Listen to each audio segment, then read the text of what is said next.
The people of Rivers State has continued to express dissatisfaction with the state of emergency declaration by President Bola Ahmed Tinubu in Rivers State. They have noted that the only time they want to enjoy the dividends of democracy from a duly elected governor, the president has cut it short. They've revealed how Governor Fubara has been paying salaries continuously without break. They've also expressed how the governor has connected roads even in the river area. Listen to them and share your thoughts. We found peace finally. And then today you come out and you see army people driving around like there's something going on that is wrong. This is not right. This is not right. We are at peace. Let our children, let our families be at peace. Let people go to work at peace. All these army people driving about, this is not right. This is not right. This is not right. Our governor is peaceful. We love him. Leave us in peace. What is all this? Emotion is not in politics, we agree. But we want peace. We want peace. Is it too much to us? This is not right. This is not fair. This is not right. Your name, ma'am? My dad is Siminalayi from Beresima. Here, I moved back to this state. I ran away before. Now you have crippled people, and all we see is wah. What for? Because of one man? I will say it over and over and over. What's going on in Rivers State is not Siminalayi Fubara. What's going on in Rivers State is a comeback for the economic soul of Rivers State. Somebody wants to grab the economic soul of Rivers State. The soul of Rivers State, for 24 years, they kept milking us. That was how our money was flying all over our heads. It is here today, it is there tomorrow. It is funding all kinds of foolishness. This is the first time that civil servants have been paid the 13 months. Every Christmas for 2 years, civil servants get paid. Civil servants have been paid all their salaries. For the first time, there are roads connecting the riverine communities. It has never happened. They told us, they lied to us, they told us our terrain was too bad. Now we know our terrain is not bad. Now we know. He told us that we can have election here, and it can be any way but no war, no bloodshed, no gun shooting. And it happens here. And it happens here. Today you have told everybody to go. He says yes. You say go and resubmit a budget. He writes, he says, come and choose with me a befitting place that you want so that I can present this budget. You made it impossible for him. He wrote, I am coming to you. You locked him out. He wrote again to say, I will still come again. And you wrote to him as reply that for insubordination or whatever. And then the next thing you do is this. There's no provision of the Nigerian Constitution that allows the president or anybody for that matter to remove an elected official.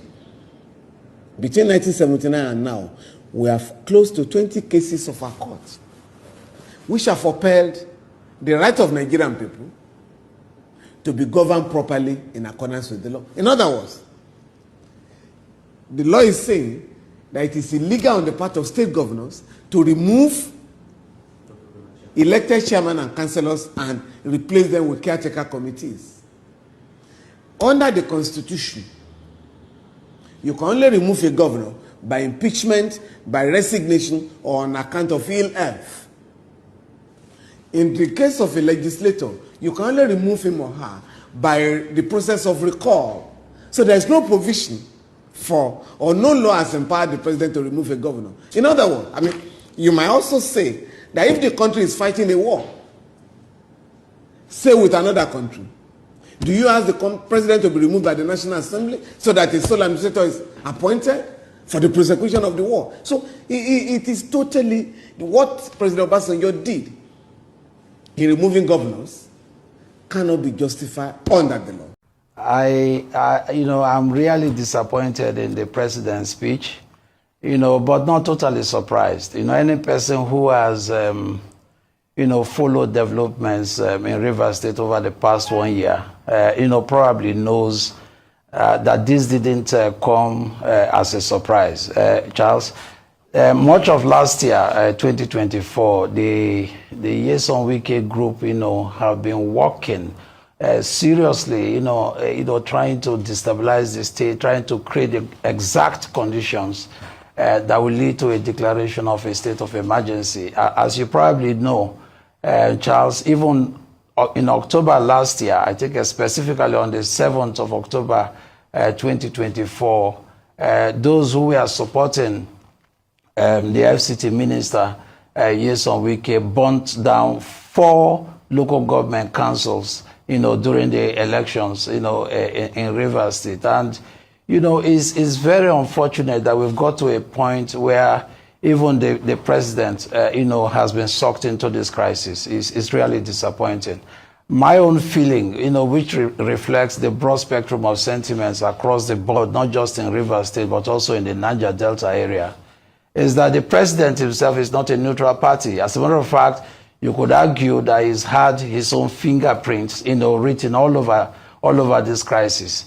You may remember that in December 2023, the president gave very humiliating conditions, during his, intervention in the crisis in December 2023.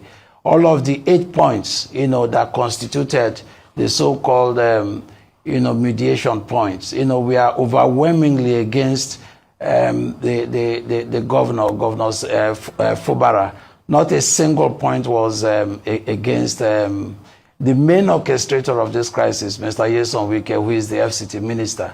And now, this evening, we've had this broadcast throughout the length and breadth of the broadcast. Not a single mention was made, of the FCT minister, who is the main, actor orchestrating the crisis in the state, and he happens to be an appointee of the president.